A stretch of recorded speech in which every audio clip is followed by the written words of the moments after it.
Welcome back into the Lions 24/7 podcast. I am Tyler Donahue. This is the last episode we're going to do before a week in which Penn State will be on the practice field. Next week, spring ball begins. We'll be out there to get a chance to watch some of the early on-field action for the Nittany Lions. For now, we're going to put a bow on the winter workouts. 6 sessions are in the books. Who were the standouts? What do we learn a little bit from some of the coaching feedback from these last a month or so of action in Holuba Hall?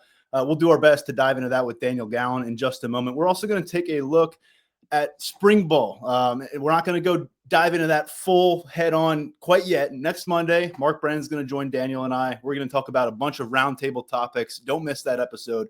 But we'll talk about what we're most curious upon getting to that practice field for the first time. That's actually going to be next Tuesday.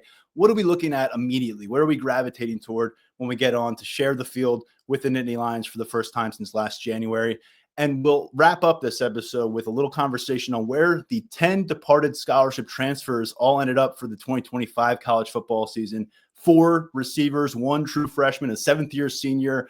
Some of these guys didn't seem like they were going to contribute at Penn State. Some of them already had started or could have potentially started down the road. We'll break down where they ended up, and we'll finish. I know we talked about it a bit last episode, but basketball coach Mike Rhodes stepped up to the podium on Wednesday, and Daniel Gallen was right there to ask some questions. And we have some answers as well about how this season ended for Penn State, what the priorities are going into the offseason. And so without further ado, let's jump into that all with Daniel Gallen right now. Daniel, good to have you back on. And again, kind of our final stage setter before we get into a practice week here at Penn State. Yeah, it's really March today. First day of the NCAA tournament. We got wrestling championships going on. I got like 3 different streams on the monitor over here. I had the multi-view going in the living room earlier. It's a very fun time of year, and to layer on the start of Penn State spring ball, to layer on pro day in a week, it's a really exciting time of year.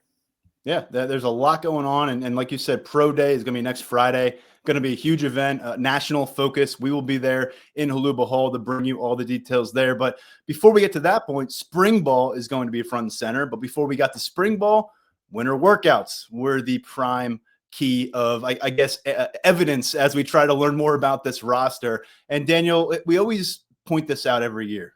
Coming out of winter workouts, it can't be an end-all be-all. Don't view it as a reflection of the depth chart, but you can view it as individual trajectory parameters across the roster. We've got guys coming off of injuries. We've got guys who haven't done much in game action yet who are turning heads during the month of March and at the end of February. And so we're going to dive into a few different topics and particularly spotlight some players who continued to warrant that positive feedback from their coaches. We discussed this earlier on the podcast, but after each of these sessions, and there were 6 total this year, you've had each position coach go to social media and put out their competitor of the day, their performer of the day.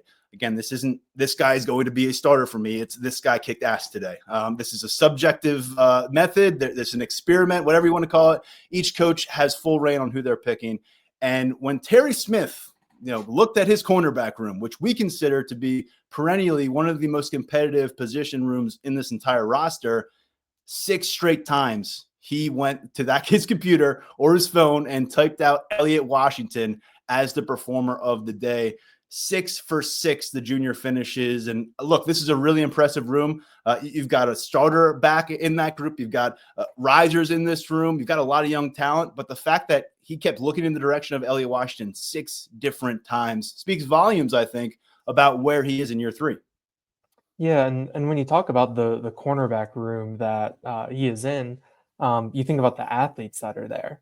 What the type of athlete that AJ Harris is, the type of athlete that Zion Tracy is. Those are 2 of the guys that pop out in my head when you think about who could excel in this sort of workout environment. We've talked a lot about how Elliott Washington fits the mold of someone who can succeed there. But yeah, I mean, I think the one thing that you mentioned, just before this, and someone asked on Lions 24/7 earlier today about, is this subjective? Is this objective? Is there some data that's being pulled? I think this is one of those things that you look at, not only what someone is doing, but how they're doing it. I think that's something you think about a lot when you talk about the criteria of being the competitor of the day. It's not just what you're doing, it's how you're going about it. And I think that's the one thing that you really take away when you kind of square, all right, what might this mean?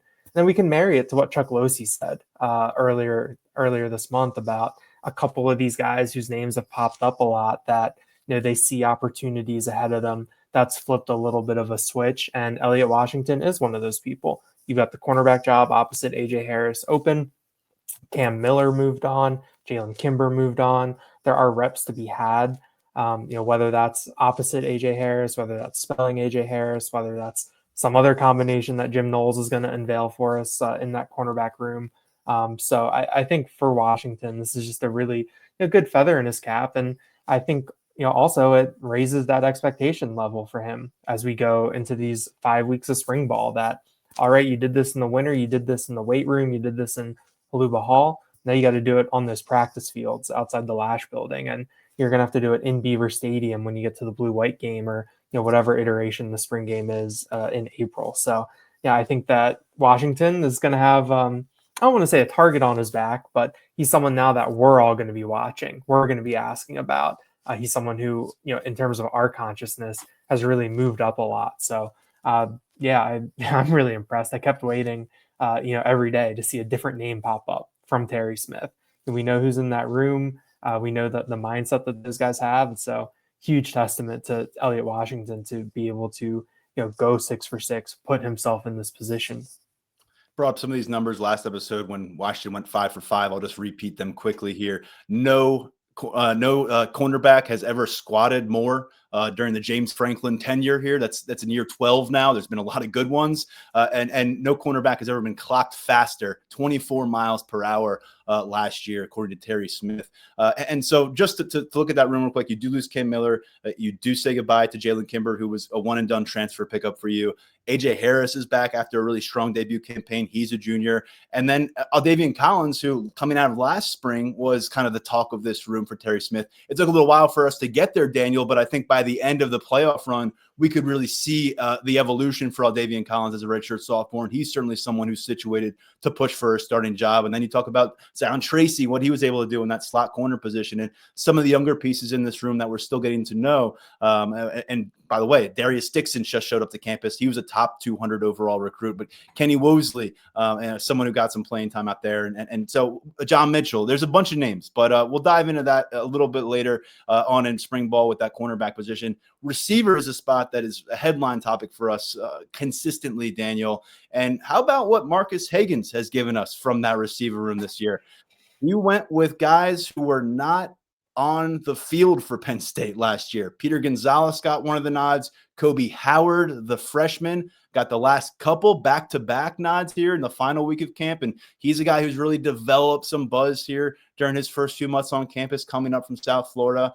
But look, you throw in the two transfers who also got noted by Hagans. I think Kyron Hudson had a couple of performers of the day, and then you had Devontae Ross coming up also out of Troy. He also got a nod. So we got, two transfers, a redshirt freshman who was missed all last season with an injury, and then a true freshman. Daniel, it truly feels – I know there's some familiar names there. There's some guys hoping to break through later in their career, but we got ourselves a bit of a reset here, and I don't think fans are going to be griping with that.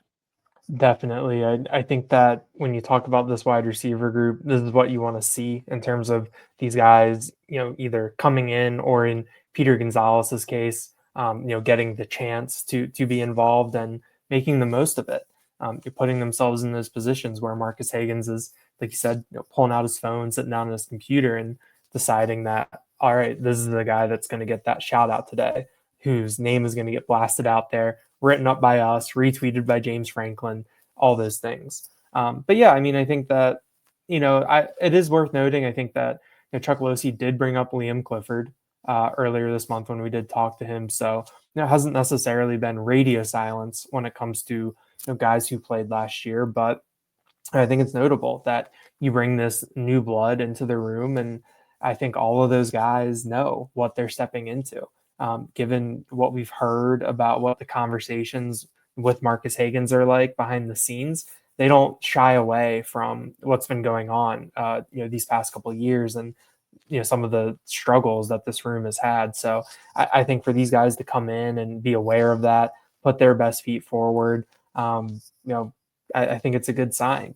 Like you said, we have a long way to go. You brought up Aldavian Collins last time. or when we were talking about the cornerbacks, Collins was the guy coming out of spring ball last year that we had the most buzz on, combination of, winter workouts, spring ball. But then when we got to the fall, it was kind of, going to the back seat. It wasn't until the end of the season. So, there's a lot of stuff can happen between now and August 30th against Nevada. We'll see how some of this stuff ages and whether these guys can build on it when it comes to spring practice, summer workouts, fall camp, to be the guys on August 30th, September 7th, later on into November that Penn State is counting on. But I think where we're standing right now, March 20th, we now have an idea of who are the guys at these positions of need that are trying to step up, or at least putting in the effort to be in that conversation when the games start. Yeah, Kobe Howard looking the part too. We've seen some photos and stuff, and I'll tell you what, he really looks like not your average lanky freshman who's going to go out there and get pushed around by veteran defensive backs. We'll see how it translates when the pads come on in late March and then into April. But good opportunity here for Kobe Howard to build on what he started thus far in his freshman career. When you look over to guys who are coming off of injuries, Peter Gonzalez is one. It's good to see him getting some love in his position room, considering what he was not able to do last year. We talked about Kari Jackson, the linebacker who missed his freshman season with an injury, wasn't able to practice much. He was a two-time pick at linebacker over recent weeks for top performer. And then Zariah Fisher, 2 nods on the defensive line. He closes this thing out this week on Thursday with his second. And he's somebody that it feels like when you talk about veterans, Penn State is counting on to step up. There's a few names you can point to, and we'll do this a little bit with our roundtable next week. But it's hard to ignore Zariah Fisher, especially when Smith Vilbert is now wearing a North Carolina Tar Heels uniform.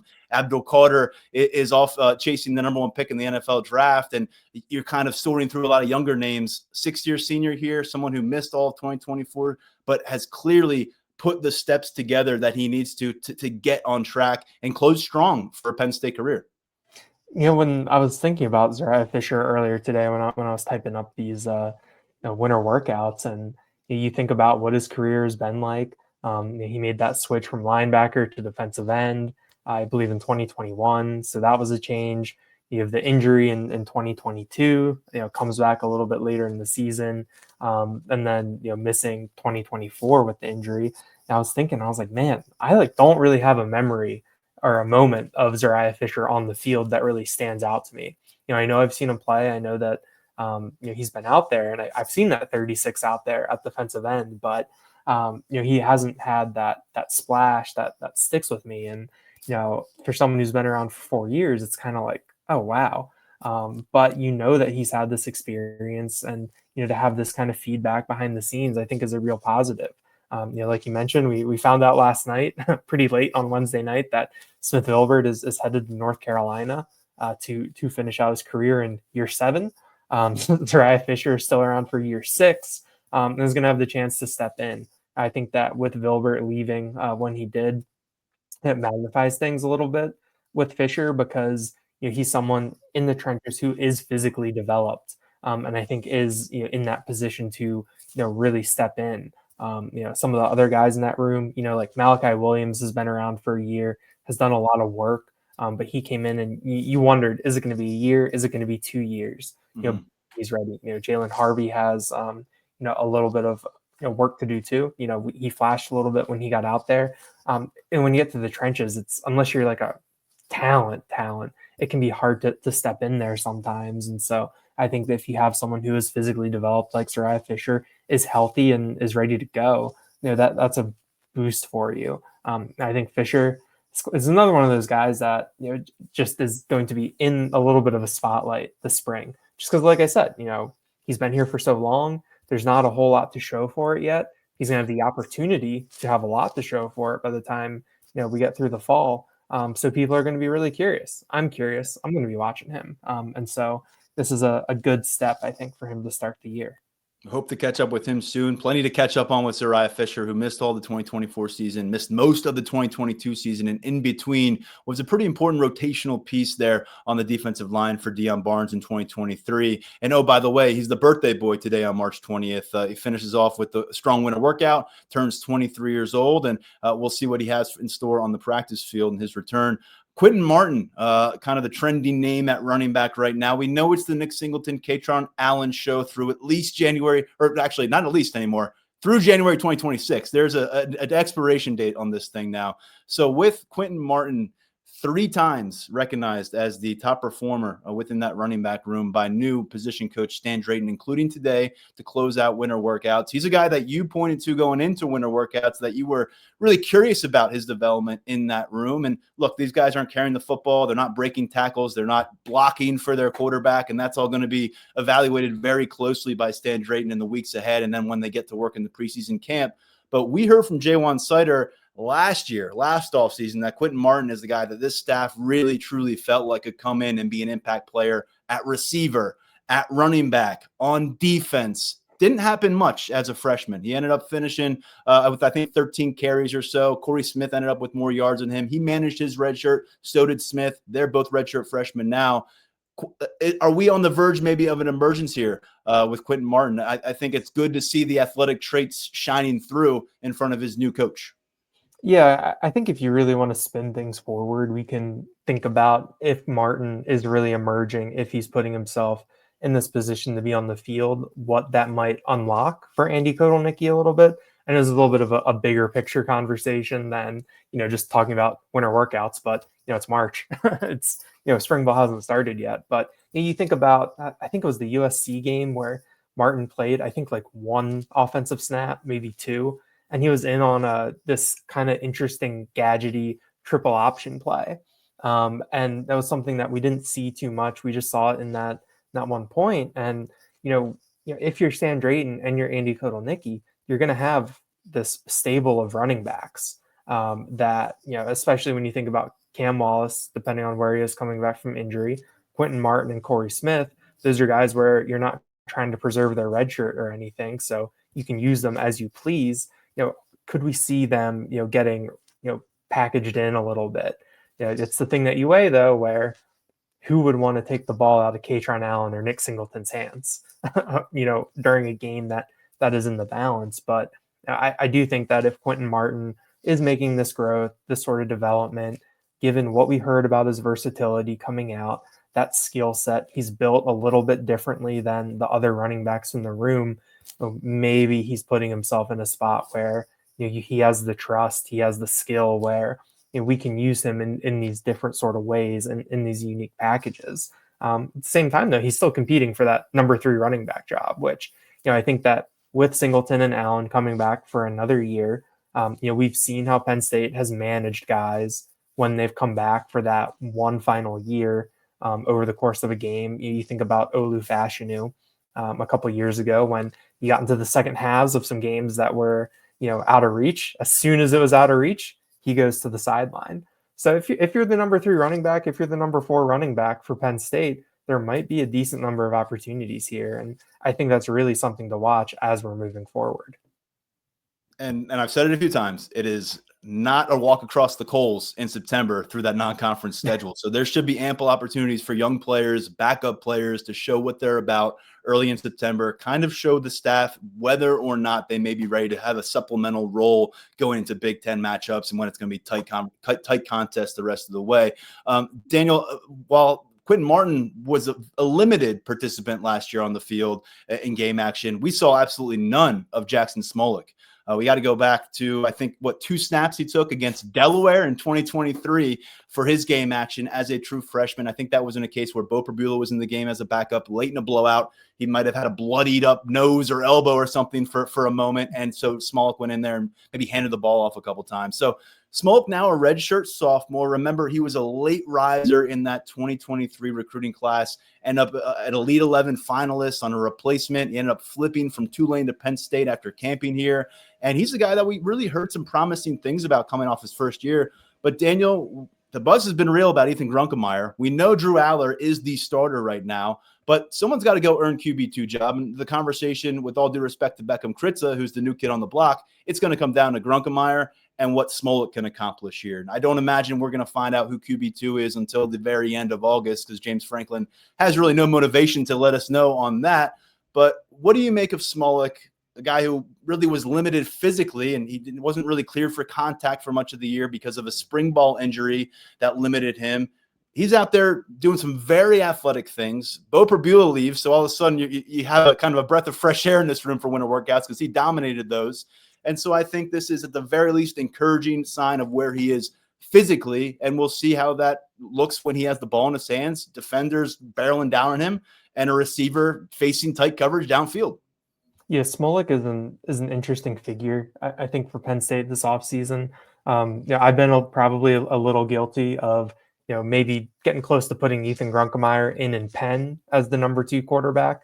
And I think part of it is just human nature, where we've seen more of him. And even going back a couple years, like we had some good camp exposure to him. I went to see him at Olentangy before the Ohio State game a couple years ago to see him in action. He came in with a pretty gaudy recruiting ranking, was a top 100 recruit until some late shuffling bumped him just outside of the top 100. We know he has the Brad Mendler connection, like Drew Aller did. So, with Grunkemeyer, there's a lot of things that, when you add them together, it's kind of like, oh yeah, like this guy can be a dude. And I think he will be. But Jackson Smolik does have something to say about that and what that will look like.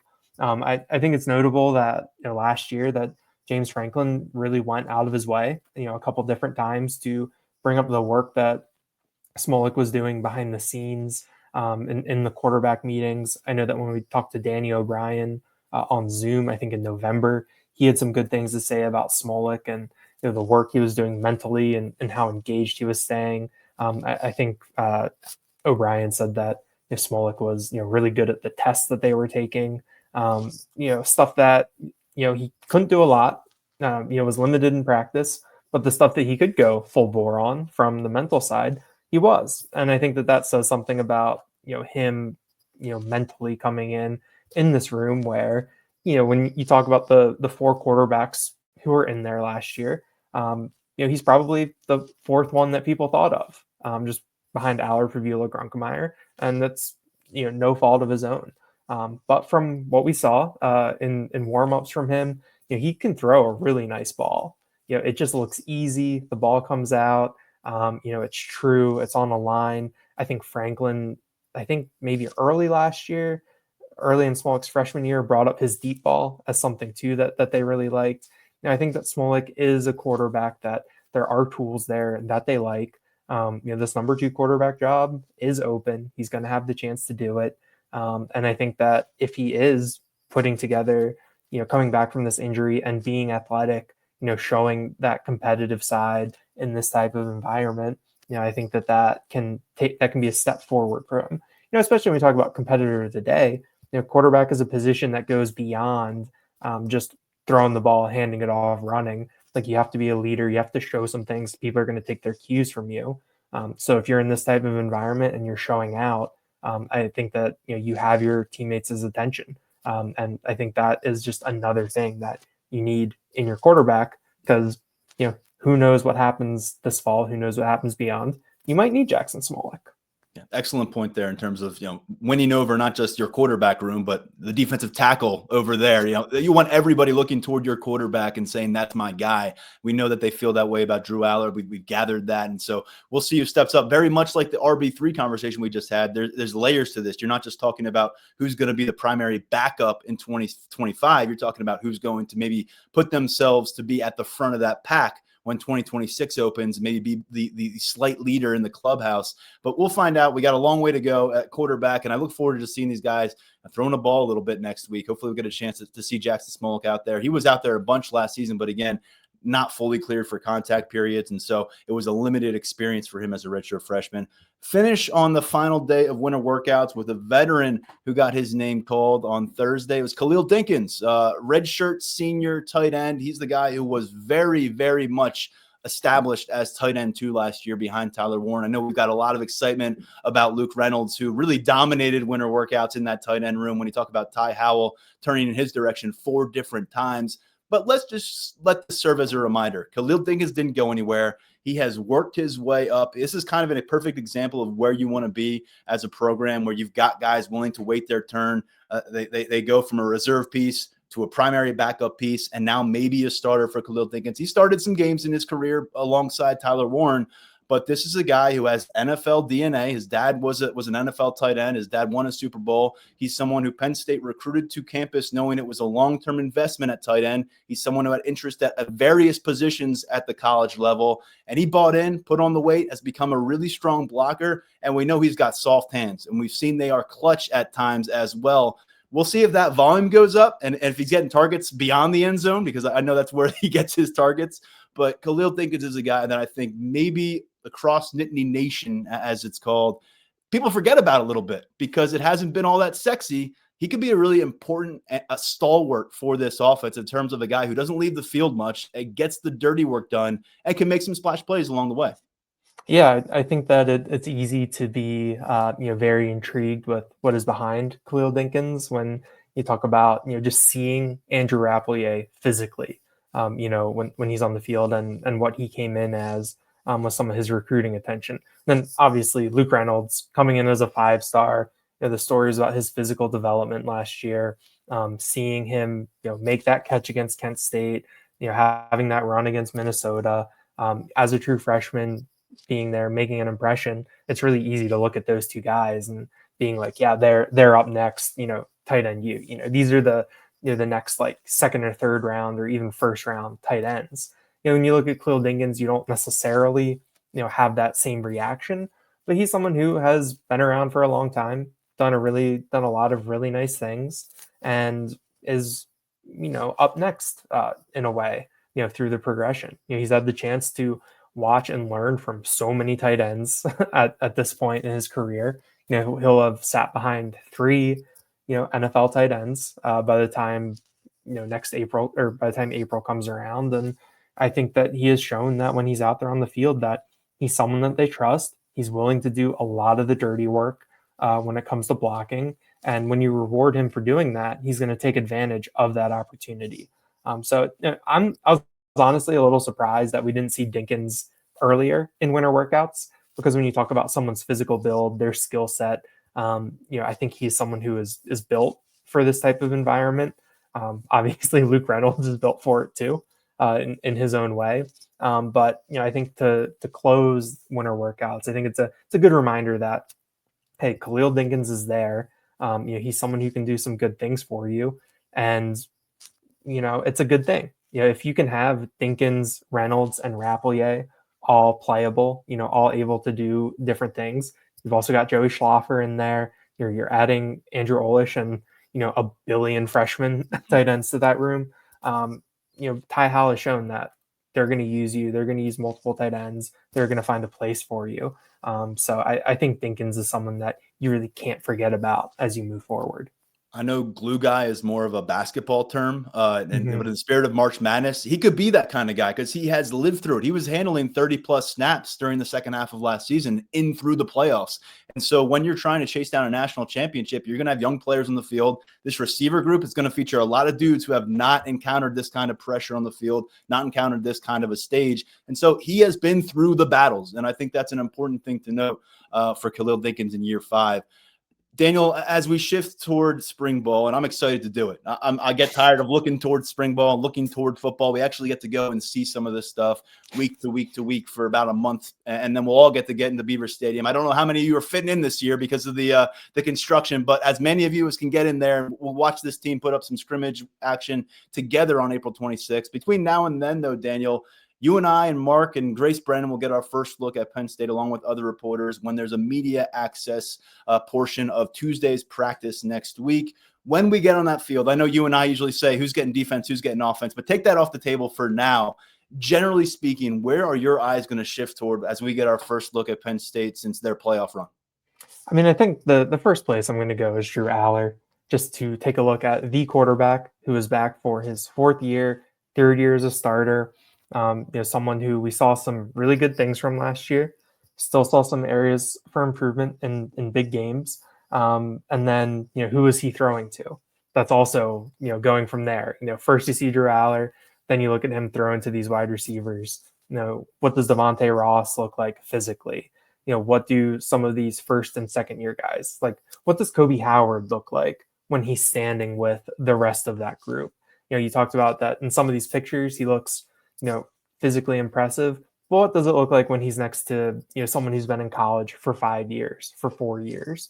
I think that that's always something that, is a good comparison and, can kind of, ground your opinion, in a little bit more context. So I think, offensively, I think that's, where, I'll look to first, seeing Drew Aller, because, let's be honest, a lot of what happens this year is going to hinge on what he's able to do and then who he's throwing to.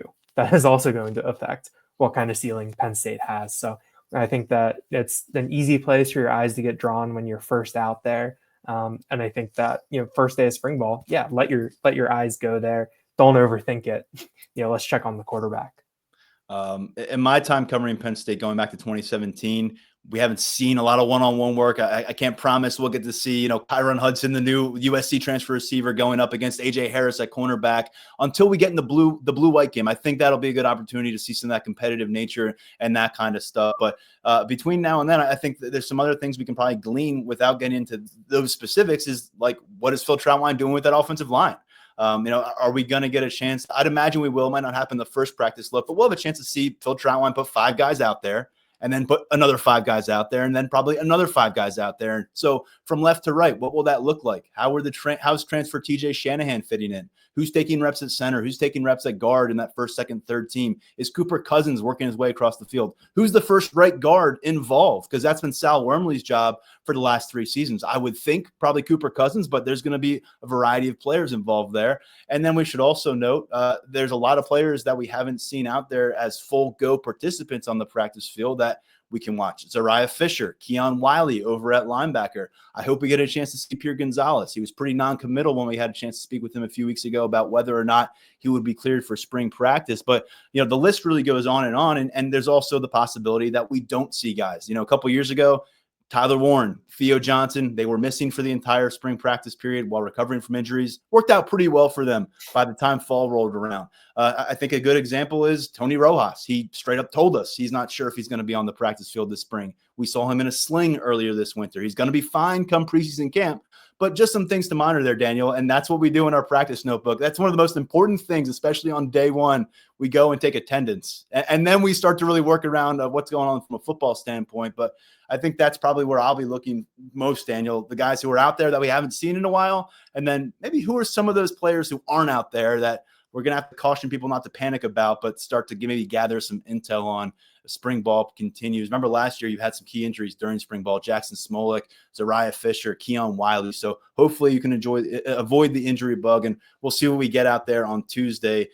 Daniel, I wanted to quickly go over to the transfer departures, because as Penn State rolls out this new roster onto the practice field for the first time, a lot of former Penn State players are getting to work in their new campus settings with spring ball and the upcoming season. I have a piece up at Lions247.com on Thursday about where each of the 10 scholarship transfers who departed Penn State since last season ultimately landed. They have all found a home. Smith Vilbert, who we mentioned earlier, the 7th-year defensive end, is going to be playing for Bill Belichick to finish his college career down in North Carolina. If you told me Smith Vilbert will be finishing his career under the tutelage of Bill Belichick, I don't know if anyone would believe you, but here we are in 2025 college football. 4 receivers on this list, Daniel Gallen. You've got Amari Evans staying in the Big Ten, going to Washington. Mekhi Flowers moving to safety and to Akron with former Penn State offensive coordinator Joe Moorhead as the head coach there. Tyler Johnson going to East Carolina. And most notably, your leading receiver from last year among that position group, Harrison Wallace, heading down to the SEC to play at Ole Miss. Tight end Cherry Cross is at Memphis now as a 4th-year college player. Defensive tackle T.A. Cunningham, following his freshman year, has gone to Garden City Community College in Kansas, so he's kind of looking for a fresh start. Cam Miller at cornerback will finish his career as a senior with Rutgers. He'll get a chance to play Penn State in November. Safety Tyrese Mills, who joined this program at Lackawanna College a few years ago, he's now at UConn to close out his college career. Obviously, we're well aware of where Bo Perbula went. Missouri, he's also off to the SEC, making that move in December. So, Daniel, 10 guys, 10 new homes for each of them. Who are you most intrigued by from that list? Who is going to kind of get your glancing eye on a week-to-week basis come fall? I think from the big picture perspective, it's definitely Bo Perbula. That's just the nature of being the quarterback, and especially someone that we heard a lot of good things about what he was able to do behind the scenes. When he was on the field, it was for the most part in a very specific role, outside of that second half at Wisconsin back in October. So, what does he look like in, as the quarterback the full time, where, when he's in the game, that he can be part of a game plan that encompasses, all 60 minutes, as opposed to, here's a couple plays here, here's a couple plays here. Let's keep them off balance here. How does he look as a complete quarterback? I think it's going to be really interesting to see. He's going to be playing stiff competition in the SEC, and he's going to be playing at a school that has had some quarterbacks put up numbers, at times and in the past couple of years. So, I think Pribula is the one way to start. I think on a more like personal interest on where some of these guys are, like Tyrese Mills. I remember watching him play high school football at Northeast in 2016 and 2017. For former Northeast defensive coordinator Deion Barnes. Yes, with Deion Barnes roaming the sidelines. I remember, so I've seen Mills play football for a really long time. Really curious what that looks like at UConn for him. I remember when Tyler Johnson committed, we knew that he was coming from a small school and was making the leap. So, I talked to him on the phone and just came away thinking that this is a really interesting prospect if things can click. Now that he's down at East Carolina, maybe he's finding his level a little bit. How does that work out? And then Mekhi Flowers, I worked at Penn Live, Harrisburg based. So, he's someone that I've been hearing about for a really, really long time. And I wrote like a, front page story on him for an insert, back in 2021. So, he's someone that I got to know before he got to Penn State and, was really interested in, given that, he played on both sides of the ball and was a star at both. He transferred up. He just had an interesting career. So, what does this look like at Akron? Not many people have had a lot of success in Akron, whether you're a coach or you're a player. It's just an interesting situation to walk into. So, we'll see, check in on him. So I think those are the guys that, stand out to me that, as we go through next year, maybe I'll be looking through the box scores and, I'll see their names. I'll be like, oh yeah, I need to see what this guy's doing. Need to see what this year has looked like.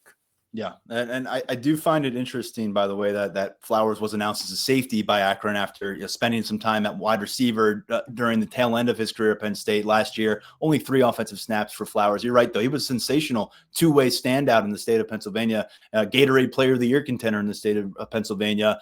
Ultimately, we really only saw him on special teams at Penn State. He was also banged up during part of his career. I'm going to go with probably the 2 most obvious beyond Bo Pribula, who we expect to be a starting quarterback in the SEC and in a spotlight. I'm reminded of when Tommy Stevens went down to Mississippi State, and we were all kind of gravitating towards some of those highlights on a weekly basis to see what he was doing while McSorley and Sean Clifford remained the quarterbacks here. But for me, it's Harrison Wallace at Ole Miss and it's Omari Evans at Washington, because both of these guys are essentially doing what Keandre Lambert-Smith did. They're trying to capitalize on their final year of their college career somewhere else for one reason or another, whether it was NIL, whether it was opportunity, whether it was offensive philosophy, whether it was coaching relationships. They both determined they were better off without Penn State as part of that equation in 2025 to close their college careers. Harrison Wallace spent 4 years here. Omari Evans spent 3 years here. I think where I'm really curious is Omari Evans, because I think if you were just kind of tracking Penn State from the outside looking in last year, you may have thought he was more of a consistent factor for this offense, more of a guy who on a week-to-week basis was going to be giving teams fits with that low 4.3, 40-yard dash speed. But I've referenced these statistical splits before on this show. I'll do it again now, because I think if Washington fans think that they got someone they can lock in and trust week to week, there's some questions there. Last year against 3 group of 5 opponents and West Virginia, 10 total catches, 260 yards, 3 touchdowns, 26 yards per catch. Then against 10 Big Ten opponents, he's stuck in the Big Ten again this year, and then playoff opponents Notre Dame and SMU, 12 total matchups there, 11 catches, 155 yards, 2 touchdowns, a 14-yard average. So he averaged 12 fewer yards per catch in those matchups. And that's a pretty significant sample size. So I think Harrison Wallace is someone who did it more consistently. He wasn't putting up 100 yards a game, but he was getting to 50 yards or so a game and getting a few catches per game, moving the chains. I think I can trust Harrison Wallace being a guy for Ole Miss on a regular basis more than I can with Omari Evans. But I will note this, with the ceiling that we discussed with Omari Evans, it also wouldn't shock me if Nittany Lions fans got to go watch this guy catch 10, 11 touchdown passes in the Pacific Northwest and, go average 20 yards per grab while setting, career highs in receptions either. So I think that is definitely on the table. Yeah, those two guys are really interesting when you see them move on. With Trey Wallace, we talked about it so much that, he has a very steady presence for them. I think that, in a way that his steadiness was probably a little underrated, at certain points where you could just look at him to, move the chains, help the team move downfield. But the way that he was talked about by the staff and the way that his ceiling was presented to us, I think that we were always, still wanting more and thinking that there could be more, but, we never quite saw it. When Keandre Lambert-Smith was here, in his final 2 years, we saw some big games from him. You think about what he did in the Rose Bowl, how he closed that year with just, some big plays, getting the ball in his hands, making things happen. Trey Wallace never really had that. That stretch of games or even that one game outside of West Virginia. And so, I think that when you talk about these guys moving on, I feel like there's a chance that we could see more from Omari Evans in Washington. What happens when Omari Evans gets into, a place where maybe there's a little bit more consistency for him. Maybe he's in a place where he can be more consistent. What can you unlock there for him with that speed, what he's able to do? Because he really teased it. And, I think that on a weekly basis, we were always kind of like, all right, when's the big play to Omari going to come this game? When are they going to take that shot to him? And, when can he come down with it? But I think that, it really feels like that there's a lot more that we could see from him. I do think there's more we could see from Trey Wallace, but I don't necessarily think that we're going to see Trey Wallace go to Ole Miss and, have a similar year to like what Keandre Lambert-Smith had at Auburn last year. Maybe we do see a little bit of an uptick, something like that. But I think that it'll be, pretty similar lines to what we saw last year. And then Harrison Wallace adjusting from a situation where he would have had the same starting quarterback for a third consecutive year to where Ole Miss is looking to replace Jackson Dart, a potential first-round pick in the 2025 NFL draft as its passer. A lot to keep tabs on. We will do that. It's always going to be kind of on the peripheral over the next several months and into the season, especially at quarterback. Trust me, there's going to be a lot of side-by-side comparisons of what Purbulla is doing with Missouri and what Aller is doing here at Penn State. And wanted to finish off this episode. And then we are about to be 100% invested into football, but we're going to circle back just a bit to basketball. I referenced it last episode, the season coming to a close, no postseason action, Penn State ultimately declining to pursue alternative tournaments after, with March Madness underway. And Mike Rhodes, though, went to his press conference to close things out with you folks in the media. And I say you folks because I don't go to basketball press conferences, and you are one of the preeminent basketball beat reporters that we have here. And so happy to pick your brain a little bit for some of the takeaways with Mike Rhodes, because there was some interesting commentary here. And I think we should really clarify a question that I asked you. I asked for your opinion on it last episode. Why did Penn State decide to sit out of an NIT opportunity or to get into that Crown tournament down at Las Vegas? And you gave me kind of your perspective on that. What did Mike Rhodes say straight up? Yeah, Mike Rhodes said that after the Wisconsin game that they did give it some consideration, that, okay, should we do this? Are we going to do it? He said they had conversations with the administration and, eventually they came down on the decision that, okay, we're going to call it, we're going to prepare for next year. That's what Rhodes said. I went back when I was doing some, end of season work, watched part of the Wisconsin game, and, the broadcasters were, pretty definitive that Penn State season was over, before that game. So, it's just one of those things that, maybe we'll never hear the, exact answer, exact timeline from Mike Rhodes. But I did appreciate, he, in his opening statement, he was like, I know I'm going to get a question about this. So, here's why we did it. Here's the timeline that we had. We want to prepare for next year. We want to figure out what we need to get in the transfer portal. I think that Rhodes is a competitor. He was a national champion at the D3 level in college. He took a D3 school, to the postseason, a couple times at Randolph-Macon. He had success as an assistant at VCU, turned around a program at Rice, had more success at VCU. This is probably one of the tougher years of his professional career, especially when you factor in the expectations. So I think that given the competitor in him, I think he was really ready to, attack this offseason, figure out what went wrong, and then fix it. Just like football, the transfer portal is going to make an impact on your roster, and already a departure from this Penn State program and from the most recent freshman class. Yes, it was, it was pretty funny, during, Mike Rhodes is on Zoom with us, and Tyler Calvaruso texts me, a graphic from social media that, Javin Carter is entering the transfer portal. I'd heard some rumblings on Tuesday night that was something that could be in the works. I didn't know that part of the story, Daniel. So you guys are in the press conference, and this pops up that. Mhm. So you weren't here then, but something similar happened they're in the final stretch of the 2019 Penn State season, which, they entered November unbeaten. I believe it was after that loss to Minnesota. Justin Shorter all of a sudden was planning on entering the portal, and it goes out there on social media during the James Franklin press conference. I think it went to, it was brought to his attention. It was kind of an awkward exchange, and he acknowledged that Shorter was leaving. But you just kind of called my memory back to that, because we don't see that really ever. Yeah, and the timing was pretty funny too, because Rhodes was answering what was supposed to be the final question, and then he said, let me take two more. He had taken some out of town questions that had interesting information, but not really pertinent to this year's team, what was happening right now. And so he said, let me take two more. Mark Brennan, gets a question about Yannick Koenig Niederhauser.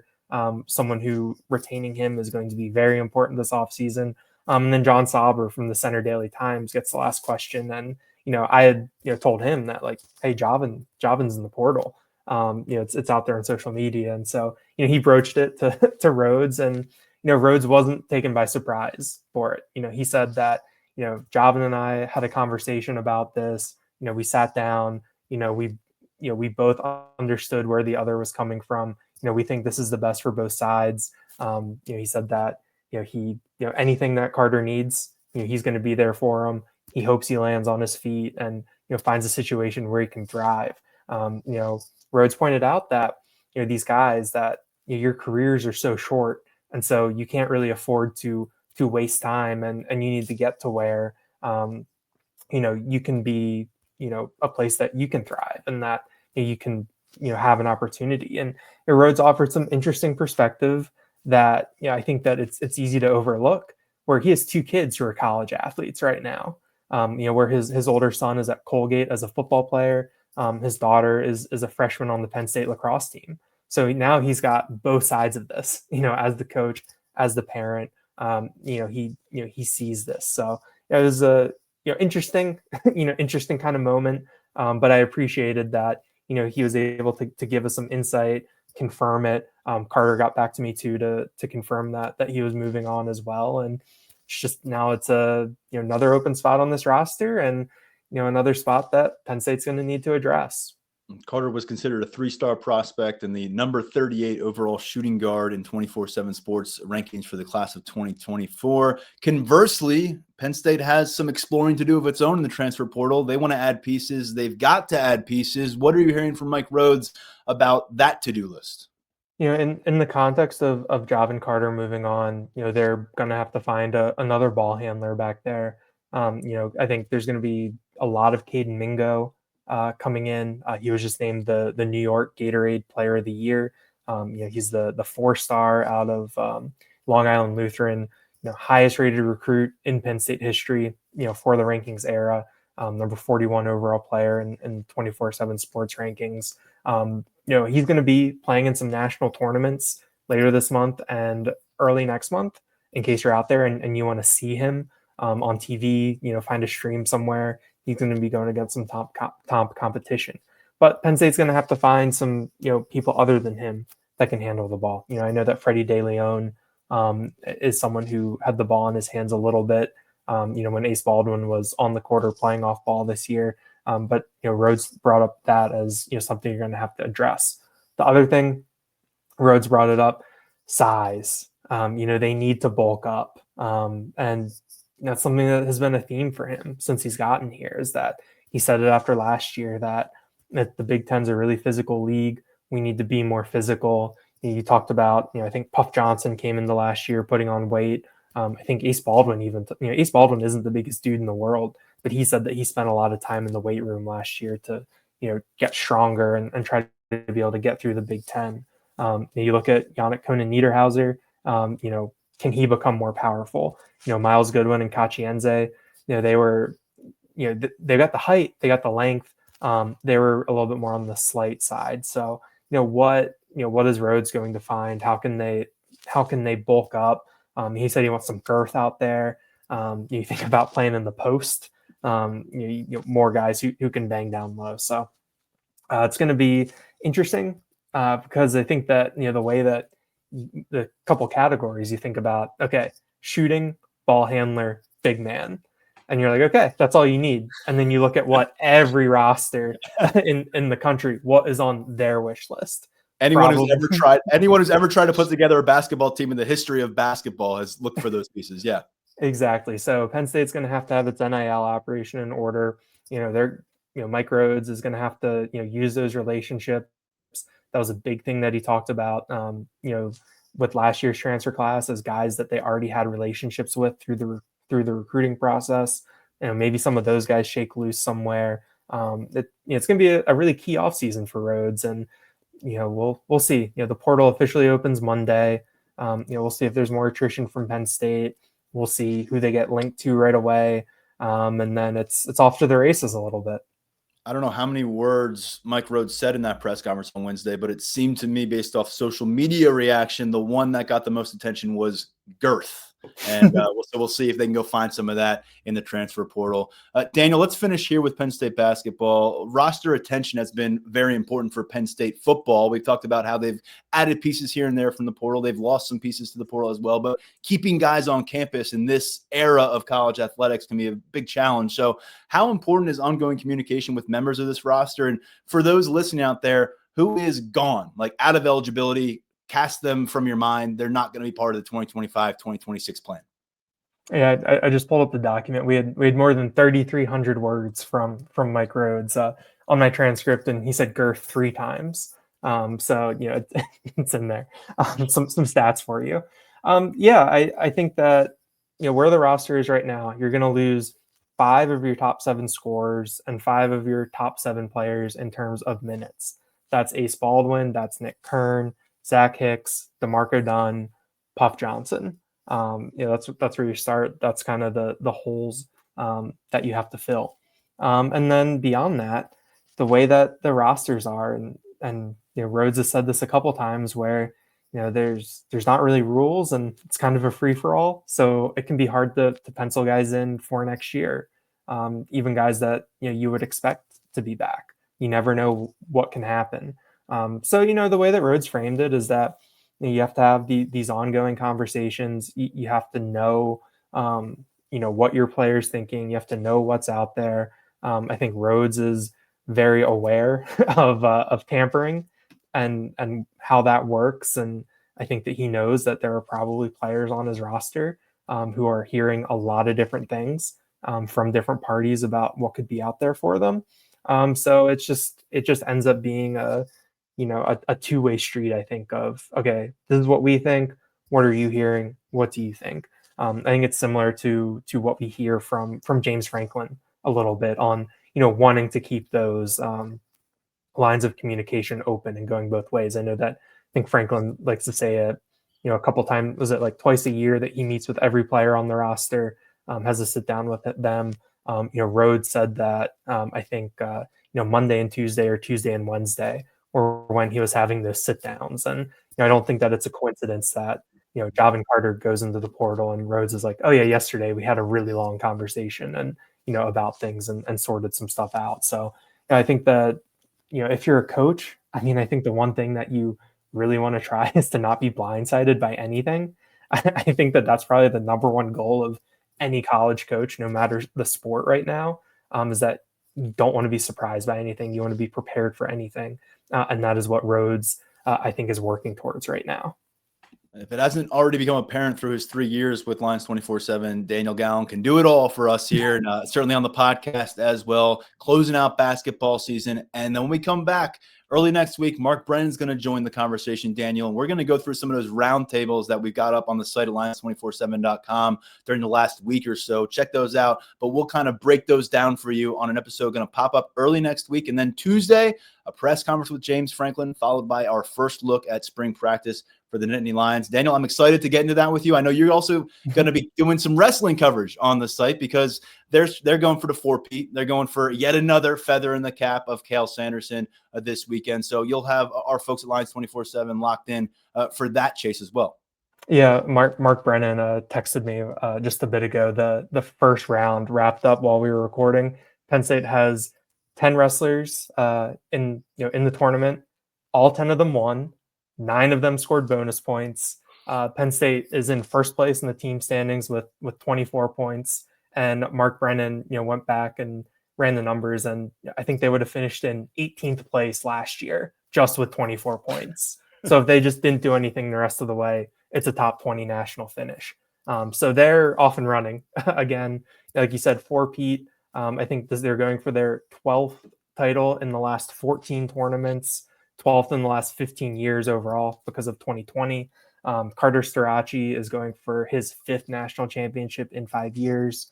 It's really impressive. If you get the chance to tune in to see dominance, it's something else. So we'll have those updates. Today's Thursday. We've got Friday and Saturday coming up, and I think it's gonna be a lot of fun. And probably at some point Friday, I think we'll know which way things are going in terms of the team title. Penn State's athletic director, Pat Kraft, a few weeks ago told us that he thought the word dynasty didn't quite cover what Cale Sanderson has accomplished at Penn State. He's probably right. And that resume is about to grow even further on something goes terribly wrong. But when things go right, Daniel Gallen will have the story for you over at Lions247.com, breaking down the matchups and all the action over there in Philadelphia. Daniel, 3 sports today on the podcast. We'll get to football, and that'll be our 100% focus next week. Appreciate your coverage of all things Penn State athletics, and thanks as always for joining me here on the podcast. Thanks, Tyler. Good stuff from Daniel Gallen. As always, for now, stepping aside, I'm Tyler Donahue. You've been tuned in to the Lions 24/7 podcast.